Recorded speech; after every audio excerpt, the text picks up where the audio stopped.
আসসালামু আলাইকুম। এটিএন বাংলার সংবাদে সবাইকে স্বাগত জানাচ্ছি। আমি ওয়াহিবা রাইয়ান। শুরুতেই বিআরবি কেবলস সংবাদ শোনাম।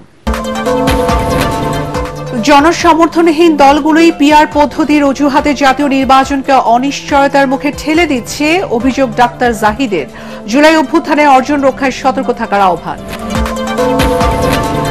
ডেঙ্গুতে দ্বিতীয় সর্বোচ্চ মৃত্যু বাংলাদেশে। স্বাস্থ্য খাতে কাঙ্ক্ষিত সংস্কার না হওয়ায় বিদ্যমান কাঠামো সংক্রমণ নিয়ন্ত্রণ করতে পারছে না, অভিযোগ সংশ্লিষ্টদের। নাগালে আসছে না নিত্যপণ্যের দাম, অসহায় ক্রেতারা। বাজারে উচ্চ মূল্য হলেও ফসলের দাম পাচ্ছে না কৃষক, বলছেন বিশেষজ্ঞরা। এবং রাষ্ট্র নির্বাচনকে ঘিরে উৎসবের আমেজ ক্যাম্পাসে। গান গেয়ে অভিনব কায়দায় প্রচারণা। চাকসুতে ছাত্রদল শিবিরের পরে আরো ৮ জোটের প্যানেল ঘোষণা। শুনছিলেন বিআরবি কেবল সংবাদ শোনাম। এখন বিস্তারিত। যাদের জনসমর্থন ও দেশ পরিচালনার অভিজ্ঞতা নেই তারাই সংখ্যানুপাতিক পদ্ধতিতে ভোটের নামে জাতীয় নির্বাচনকে অনিশ্চয়তার মধ্যে ফেলে দিতে চায় বলে অভিযোগ করেছেন বিএনপির স্থায়ী কমিটির সদস্য ডাক্তার AZM জাহিদ হোসেন। রাজধানী বিএমএ ভবনে ফার্মাসিউটিক্যালস রিপ্রেজেন্টেটিভ অ্যাসোসিয়েশন ফারিয়ার সম্মেলনে তিনি আরও বলেন, অগ্রহণযোগ্য দাবি তুলে আন্দোলনের নামে পতিত স্বৈরাচারকে ফিরে আসার সুযোগ করে দেয়া হচ্ছে। নেপালের উদাহরণ টেনে ডাক্তার জাহিদ বলেন, যেসব দেশে সংখ্যানুপাতিক পদ্ধতিতে নির্বাচন হয় সেসব দেশে অস্থিতিশীল পরিবেশ বিরাজ করছে। কেউ যাতে দেশে বিশৃঙ্খলা সৃষ্টি করতে 2024 গণ অভ্যুত্থানের অর্জনকে বিনষ্ট করতে না পারে সে ব্যাপারে নেতাকর্মী সহ সবাইকে সতর্ক থাকার আহ্বান জানান বিএনপির এ নেতা। যারা নির্বাচনীয় হয়ে দেশ পরিচালনার দায়িত্ব জীবনে কখনো দেশের জনগণ যাদেরকে দেয় নাই তাদের পক্ষ থেকে এই আন্দোলন দলবাজির জন্য, জনগণ না চাইলেও জনগণের কথা বলে মতামত দেওয়ার দাবিদার হওয়ার জন্য যারা আজকে এই সমস্ত দাবি তুলছেন তারা সত্যিকার অর্থে নিজের বিবেককে প্রশ্ন করুন, উদ্দেশ্য কি? তাহলে কি আমি স্বৈরাচারকে আসার জন্য একটা রাস্তা করে দিচ্ছি? নির্বাচনকে প্রলম্বিত করার জন্য আমি কোনো চেষ্টা করছি? নির্বাচন যাতে আরো বেশি না দূরে থাকে, দেশে যাতে আরো আইন শৃঙ্খলা পরিস্থিতি অবনীত হয়, দেশে যাতে ইনভেস্টমেন্ট আরো কম হয়, দেশে যাতে আরো বেকারত্ব বেশি বেড়ে যায়, আমি কি সেই দিকে দেশকে একটা অরাজকতার দিকে নিয়ে যেতে চাচ্ছি? ডেঙ্গুতে আক্রান্তদের দ্বিতীয় সর্বোচ্চ মৃত্যু হচ্ছে বাংলাদেশে। চিকিৎসকরা বলছেন, প্রথমবার আক্রান্ত হলে মৃত্যুর আশঙ্কা কম। যারা মারা যাচ্ছেন তাদের বেশিরভাগই দ্বিতীয় বা তৃতীয় দফায় আক্রান্ত। বয়স্ক, অন্তঃসত্ত্বা নারী ও জটিল রোগে আক্রান্তরাই বেশি মারা যাচ্ছেন। মৌসুমের শেষ বৃষ্টির দিন জন্ম নেওয়া এডিস মশা বর্ষা শেষ হওয়ার পরেও 1.5 থেকে 2 মাস বেঁচে থাকে জানিয়ে জনস্বাস্থ্য বিশেষজ্ঞরা বলেন, ডেঙ্গুকে এখন আর মৌসুমী রোগ ভাবার সুযোগ নেই। মিজান শাহজাহানের রিপোর্ট। গত 8.5 মাসে ডেঙ্গু আক্রান্ত হয়ে মারা গেছেন 250 মানুষ। 2024 সালে এই সংখ্যাটি ছিল 575। ডেঙ্গুতে আক্রান্তের মধ্যে মারা যাওয়ার হার সবচেয়ে বেশি ইন্দোনেশিয়ায় 1005 জন, আর বাংলাদেশে মারা যাচ্ছে 1004 জন। প্রখ্যাত মেডিসিন বিশেষজ্ঞ অধ্যাপক ডাক্তার ABM আব্দুল্লাহ বলেন, রোগী ও স্বজনের সচেতনতাই পারে মৃত্যুর হার কমিয়ে আনতে। এবার যে আমরা দেখছি অনেকেই মারা যাচ্ছে, এরা আক্রান্ত ছিল, এবার কিন্তু তারা আবার দ্বিতীয়বার, তৃতীয়বার বা চতুর্থবার আক্রান্ত হয়েছে, সিরিয়াস হয়েছে। এই জন্যই কিন্তু অনেকেই মারা যাচ্ছে। আরেকটা ব্যাপার হলো, ডেঙ্গু তার ধরন বদলে গেছে। যেমন রোগী টিপিক্যাল যে পিকচার, ক্লাসিক্যাল ডেঙ্গুর যে লক্ষণগুলো থাকে অনেকে বোঝা যায় না। একটু একটু জ্বর থাকে, সামান্য 1-2 দিনের জ্বর, শরীর ব্যথা, মাথা ব্যথা, রোগী কিন্তু বুঝতে পারে না অথবা কেউ পাত্তা দেয় না। মনে করে 1-2 দিনের জ্বর কি আর করবে, দেখা গেল 3 দিন 4 দিনের মধ্যে হঠাৎ করে সিরিয়াস হচ্ছে, হঠাৎ করে প্লেটলেট কমে যায়, রোগী শকে চলে যায়, ব্লাড প্রেশার পাওয়া যায় না, পালস পাওয়া যায় না, প্রস্রাব হয় না, অজ্ঞান হয়ে যায়, এই যে বিড় করে আজেবাজে উল্টাপাল্টা আজেবাজে কথাবার্তা, এইরকম লক্ষণ দেখা যাচ্ছে, হঠাৎ করে খারাপ হয়ে যায়। এটাকে আমরা অনেক সময় বলি, যখন পালস পাওয়া যায় না, ব্লাড প্রেশার পাওয়া যায় না, তখন তাকে বলে ডেঙ্গু শক সিনড্রোম। একবার ডেঙ্গু শক সিনড্রোম হয়ে গেলে তাকে কিন্তু বাঁচানো খুব কঠিন হয়ে যায়। জনস্বাস্থ্য বিশেষজ্ঞ ডাক্তার মুস্তাক হোসেন বলেন, স্বাস্থ্য খাতে কাঙ্ক্ষিত সংস্কার না হওয়ায় ডেঙ্গুতে মৃত্যুর হার কমছে না। ডেঙ্গুর ব্যবস্থাপনার নীতি পরিবর্তন করতে হবে। একই নীতিতে চললে কিন্তু আমাদের এ ধরনের দুর্যোগ চলতেই থাকবে। প্রথম নীতি হচ্ছে চিকিৎসা ব্যবস্থাপনাকে বিকেন্দ্রীকরণ করতে হবে, যেন মানুষ তার ঘরের পাশে সরকারি উদ্যোগে টেস্ট করতে পারে, সরকার কিছু কিছু উদ্যোগ নিয়েছে, সেখানে কিন্তু রোগী অনুপাতে মৃত্যুর হার কম। আরেকটা হচ্ছে যে মশা দূর করার জন্য হাজার হাজার স্বেচ্ছাসেবকদেরকে সঙ্গে করে তাদেরকে সম্পৃক্ত করে পরিচ্ছন্নতা অভিযান একসঙ্গে সারা দেশে করতে হবে। সরকারি নীতি নির্ধারকরা হয়তো অন্য বিষয়ে বেশি গুরুত্ব দিচ্ছেন, এখানে বেশি অর্থ লাগবে, জনবল প্রয়োজন হবে, লজিস্টিক প্রয়োজন হবে। এখন সরকারকে সিদ্ধান্ত নিতে হবে এখন যে আমি টাকাটা খরচ করব এখনকার চেয়ে বেশি হবে, কিন্তু এর পরিণামে আমি একটা সুস্থ সবল জনগোষ্ঠী পাবো যারা অসুস্থ হলে কাজ করতে পারে না, যা থেকে অবদান রাখতে পারে না, এবং মৃত্যুর তো কোনো আর্থিক পরিসংখ্যান দিয়ে মাপা যায় না। কাজেই এখন আমি আমার টাকাটা বেশি খরচ হলেও পরবর্তীতে এই চিকিৎসা এবং শ্রম ঘন্টা নষ্ট হওয়ার যে ক্ষতিটা সেখান থেকে আমরা অনেক বেশি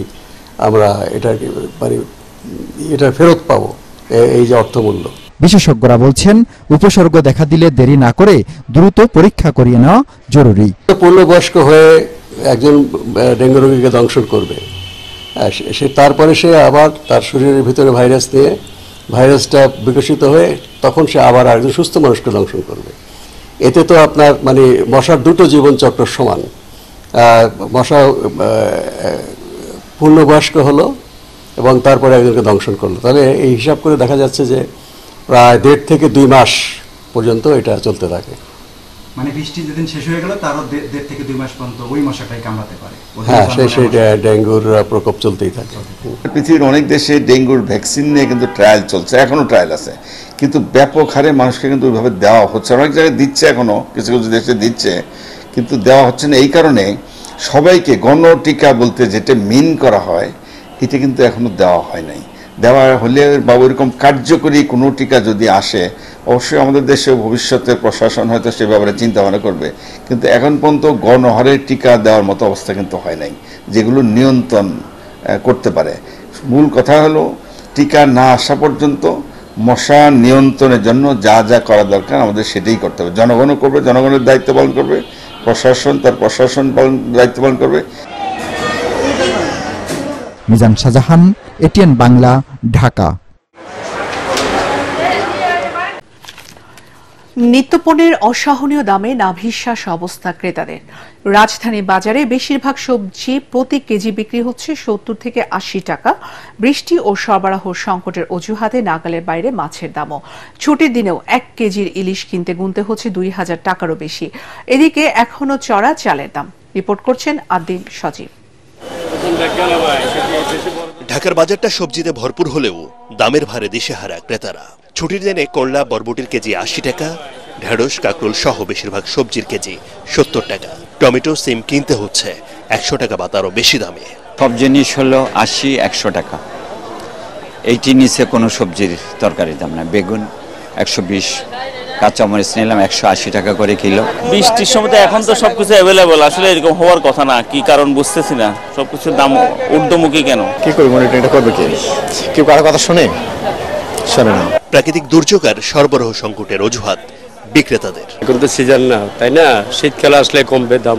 এখন তো মনে হয় বৃষ্টি হলো, ঠিক আছে, মৌসুম 1 মাস পরে কমে যাবে, শীত পড়লে দাম কমে যাবে। অস্বস্তি মাছের বাজারেও নাগালের বাইরে ইলিশের দাম। 1 কেজির ইলিশ বিক্রি হচ্ছে 2100 টাকায়, 1.5 কেজির ইলিশ 2800 টাকা। এত দাম, কিন্তু নদীতে তো ধরা কম পড়তেছে, এই জন্য না সে দাম বেশি। চড়া চালের দামও, কিন্তু কেন তার ব্যাখ্যা দিচ্ছেন এই বিক্রেতারা। মিনিকেটটা 70 টাকার ভিতরে থাকলে ঠিক আছিল, কিন্তু সেই মিনিকেট এখন 78-80 টাকা, আর 28টা 50-52 টাকার মধ্যে থাকলে ঠিক আছিল, সেটাও সেম 58-60 টাকা। এটা সরকার তদন্ত করে বের করুক, বের করার পরে তারা কত করে কিনছে তাদের মেমো দেখুক, দেখার পরে সিদ্ধান্ত নেক যে আপনি এত কিনছেন, এত বিক্রি করেন। এখন দামের দাম বেশি, আপনি তো এখন কিনেন না, আপনি সিজনে কিনে রাখছেন, তাহলে এগুলো গোডাউনজাত করে রেখে দেশের কারণ ক্ষতিটা করলেন। তবে সপ্তাহের ব্যবধানে মুরগি ও ডিমের দামে তেমন একটা হেরফের নেই। আদ্দিন সজীব, এটিএন বাংলা, ঢাকা। বাজারে নিত্য প্রয়োজনীয় পণ্যের দাম বাড়তে থাকলেও কৃষকের জীবনে তার প্রভাব নেই। তাই সিন্ডিকেট ভেঙে কৃষকদের জীবন মান উন্নয়নে সরকারকে ব্যবস্থা নেওয়ার আহ্বান জানিয়েছেন কনজিউমার্স অ্যাসোসিয়েশন অব বাংলাদেশের সভাপতি AHM শফিকুজ্জামান। রাজধানী DRUতে ক্যাবের কার্যক্রমের অবহিতকরণ বিষয়ক সংবাদ সম্মেলন শেষে তিনি এসব কথা বলেন। কৃষকদের সহায়তার লোনের ব্যবস্থা থাকলেও এ সেবা থেকে তারা বঞ্চিত বলেও জানান তিনি। কৃষিখাত বাঁচিয়ে রাখতে কৃষকদের সহায়তার সরকারি বেসরকারি প্রতিষ্ঠানগুলোকে এগিয়ে আসার আহ্বান জানান তিনি। সরকারকে বিরোধিতা করা নয়, সরকারকে আমরা দেখিয়ে দেব এই বিষয়ে এই আইনের বিষয়গুলো আছে, অতএব এই আইনটা প্রয়োগ করা দরকার যেখানে শিথিলতা আছে। আমরা আমাদের উপজেলা জেলা কমিটিগুলো অ্যাক্টিভ করছি এবং আপনারা দেখবেন যে 1 বছর পরে নিশ্চয়ই আমরা সেই জায়গায় এখন যে অবস্থা আছে তার থেকে আরো প্রান্তিক মানুষের কাছে পৌঁছাতে পারবো। রাকসু নির্বাচনকে ঘিরে ক্যাম্পাসে বিরাজ করছে উৎসবের আমেজ। গান, গম্ভীরা আর কবিতা আবৃত্তি করে অভিনব কায়দায় নির্বাচনী প্রচারণা চালাচ্ছেন প্রার্থীরা। ভোটার আকর্ষণের সকাল থেকে রাত অবধি চলছে প্রচারণা। প্রার্থী এবং সমর্থকরা লিফলেট হাতে ছুটে বেড়াচ্ছেন ক্যাম্পাসের আনাচে কানাচে। রাজশাহী থেকে সুজাউদ্দিন ছোটনের পাঠানো রিপোর্ট, জানাচ্ছেন আশিকুর রহমান।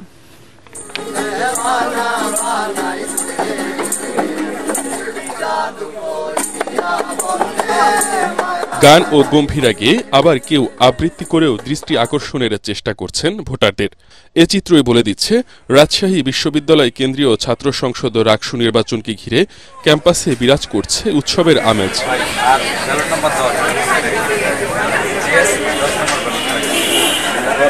বিশ্ববিদ্যালয়ের প্রশাসন ভবন, সিনেট ভবন, আবাসিক হল, টুকিটাকি মোড় সহ বিভিন্ন অনুষদ ও হলগুলোতে দিনভর দৌড়ঝাঁপ চালাচ্ছেন প্রার্থীরা।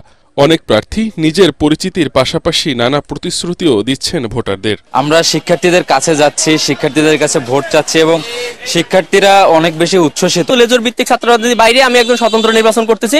মোটামুটি আমরা ক্যাম্পাসে বেশ একটা রাকসুর আমেজ দেখতে পাচ্ছি। প্রার্থীদের মাঝে পারস্পরিক সহায়তা ও সহ অবস্থানের কারণে শিক্ষার্থীরাও খুশি।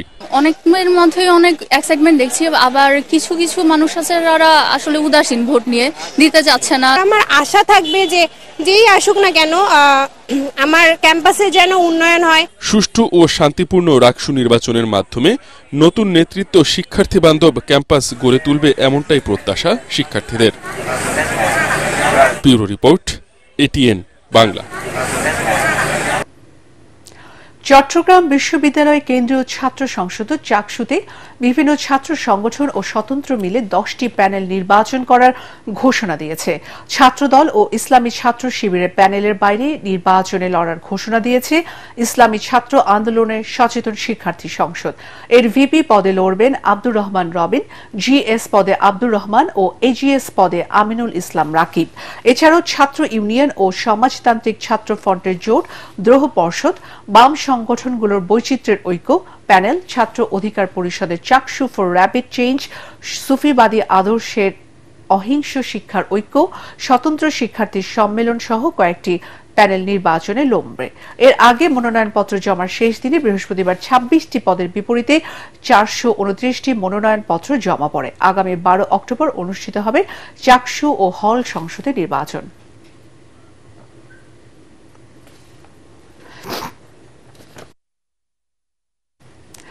দুয়ারে কড়া নাড়ছে সনাতন ধর্মাবলম্বীদের সবচেয়ে বড় ধর্মীয় উৎসব শারদীয় দুর্গাপূজা। শেষ মুহূর্তের প্রস্তুতিতে দিনরাত ব্যস্ত সময় পার করছেন প্রতিমা শিল্পীরা। আয়োজকরা জানালেন, এবছর প্রতিমা তৈরির খরচ বাড়লেও ঐতিহ্য আর ধর্মীয় ভাব গাম্ভীর্য ধরে রাখতে সুন্দর সুষ্ঠুভাবে পূজা আয়োজনের সব প্রস্তুতি নেওয়া হয়েছে। প্রতিনিধিদের পাঠানো তথ্য ও চিত্রে আরও জানাচ্ছেন ফারহিন ইসলাম টুম্পা।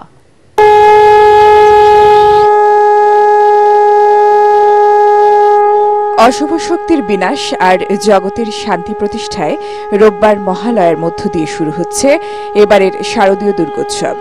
নারায়ণগঞ্জে 224টি পূজা মণ্ডপে অনুষ্ঠিত হবে এবারের দুর্গাপূজা। এ উপলক্ষে শেষ মুহূর্তের প্রস্তুতি সারছেন প্রতিমা কারিগররা। বাঁশ, খড় আর কাদামাটি দিয়ে প্রতিমার কাজ প্রায় শেষ। এখন প্রতিমাকে রাঙিয়ে তুলতে ব্যস্ত শিল্পীরা। কাস্টমারের প্রতি চাপ, কাজ তাড়াতাড়ি ডেলিভারি দিতে হবে।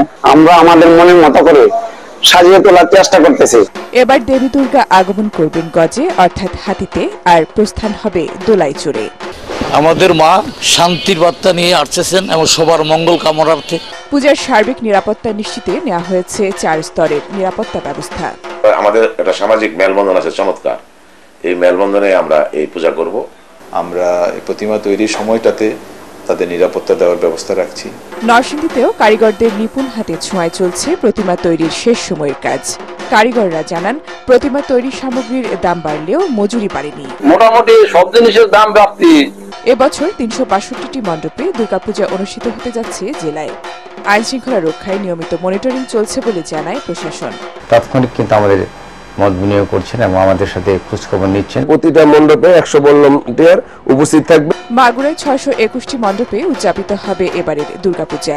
শান্তিপূর্ণ পরিবেশে পূজা উদযাপন নিশ্চিতে ব্যাপক নিরাপত্তা ব্যবস্থা নেওয়ার কথা জানিয়েছে জেলা প্রশাসন।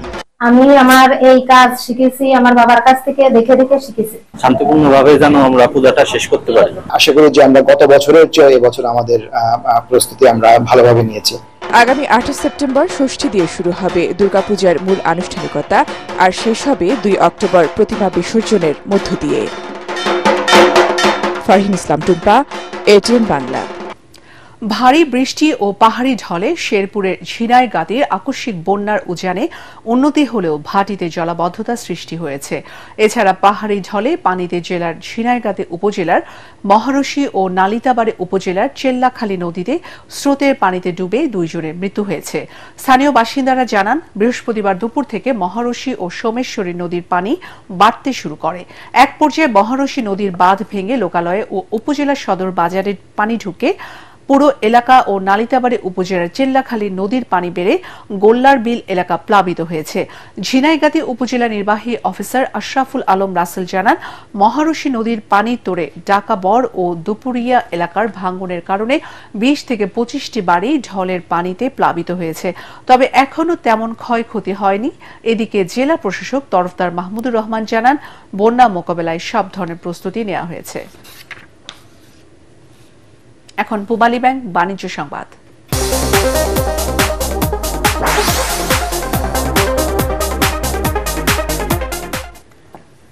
লাভজনক হওয়ায় ঝালকাঠিতে বাড়ছে আমড়া চাষ।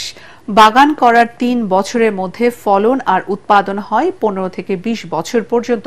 এছাড়াও নেই বাড়তি উৎপাদন খরচ। প্রতিদিন জেলার বিভিন্ন হাটে কেনাবেচা হচ্ছে লাখ টাকার আমড়া। ঝালকাঠি প্রতিনিধি HM নাসির উদ্দিনের পাঠানো তথ্য ও ছবিতে আরো জানাচ্ছেন ফারহিন ইসলাম টুম্পা। দেশজুড়ে চাহিদা বাড়ায় সুস্বাদু ও পুষ্টিকর ফল আমড়ার আবাদ দিন দিন বাড়ছে। সবচেয়ে বড় হাট ভীমরুলি ছাড়াও জেলার ছোট বড় সব হাটেই বেচাকেনা চলছে আমড়ার। প্রতিদিন এসব হাট থেকে পাইকাররা আমড়া কিনে সরবরাহ করছেন সারা দেশে। কৃষক পর্যায়ে প্রতি মণ আমড়া 1200 থেকে 1500 টাকায় বিক্রি হচ্ছে। কৃষকদের আশা, মৌসুম শেষে দাম আরও বাড়বে। এ অঞ্চলের আবহাওয়া ও মাটি আমড়া চাষের উপযোগী হওয়ায় উৎপাদন বাড়াতে কৃষকদের নিয়মিত পরামর্শ দিচ্ছে জেলা কৃষি বিভাগ। ভবিষ্যতে আমড়া চাষ সম্প্রসারণের জন্য আমাদের কৃষি বিভাগের তরফ থেকে বিভিন্ন ধরনের প্রযুক্তিগত সহায়তা এবং প্রশিক্ষণের ব্যবস্থা গ্রহণ করা হবে। চলতি মৌসুমে ঝালকাঠিতে 602 হেক্টর জমিতে আমড়ার আবাদ হয়েছে, যা থেকে 4578 মেট্রিক টন ফলন পাওয়া যাবে বলে আশা করছে জেলা কৃষি বিভাগ। Bureau report, ATN Bangla. এখন আল রাফা ইসলামী ব্যাংক অর্থ সংবাদ।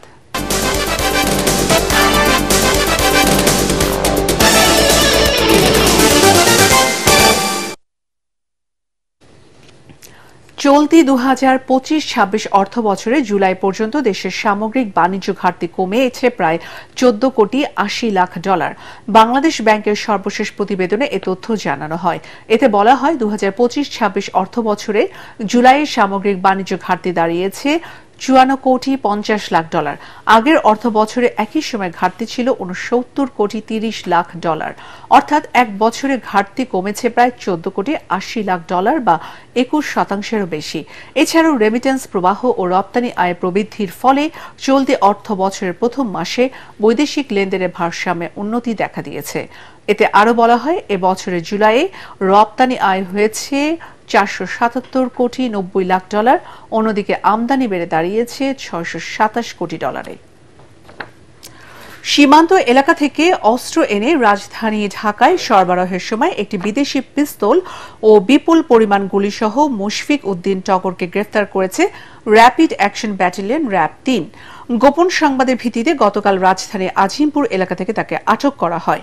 সকালে কাউরান বাজারে র্যাব মিডিয়া সেন্টারে সংবাদ সম্মেলনে একথা জানান র্যাব ৩-এর অধিনায়ক লেফটেন্যান্ট কর্নেল ফাইজুল আরেফিন। তিনি আরও জানান, গ্রেফতার টগর 2002 সালে বুয়েট শিক্ষার্থী সাবেকুন নাহার সনি হত্যা মামলার আসামি ছিল। এবার খেলার খবর, শুরুতেই এশিয়া কাপ। আবুধাবিতে টি-20 এশিয়া কাপে আফগানিস্তানকে 6 উইকেটে হারিয়েছে শ্রীলঙ্কা। এতে সুপার 4 নিশ্চিত হল বাংলাদেশেরও। আগে ব্যাট করতে নেমে লঙ্কানদের নিয়ন্ত্রিত বোলিংয়ে 69 রানে 6 উইকেট হারায় আফগানরা। তবে সাথে নামা মোহাম্মদ নবীর 22 বলে 60 রানের ঝোড়ো ইনিংসে 169 রান তোলে আফগানিস্তান। 4 উইকেট নেন নুয়ান তুয়াশারা। জবাবে কুশল মেন্ডিসের অপরাজিত 74 রানে 8 বল হাতে রেখে জয় নিশ্চিত করে শ্রীলঙ্কা। এতে 3 ম্যাচে জয় নিয়ে সুপার 4-এ ওঠে শ্রীলঙ্কার দল। আর বাংলাদেশে 2 জয় থাকায় নিশ্চিত হয় সেরা 4-এ থাকা। শেষ করার আগে বিআরবি কেবল সংবাদ শোনাম আরও একবার। জনসমর্থনহীন দলগুলি পিআর পদ্ধতির অজুহাতে জাতীয় নির্বাচনকে অনিশ্চয়তার মুখে ঠেলে দিচ্ছে। অভিযোগ ডাক্তার জাহিদের। জুলাই অভ্যুত্থানের অর্জন রক্ষায় সতর্ক থাকার আহ্বান। ডেঙ্গুতে দ্বিতীয় সর্বোচ্চ মৃত্যু বাংলাদেশে। স্বাস্থ্য খাতে কাঙ্ক্ষিত সংস্কার না হওয়ায় বিদ্যমান কাঠামো সংক্রমণ নিয়ন্ত্রণ করতে পারছে না, অভিযোগ সংশ্লিষ্টদের। নাগালে আসছে না নিত্যপণ্যের দাম, অসহায় ক্রেতারা। বাজারে উচ্চ মূল্য হলেও ফসলের দাম পাচ্ছে না কৃষক, বলছেন বিশেষজ্ঞরা।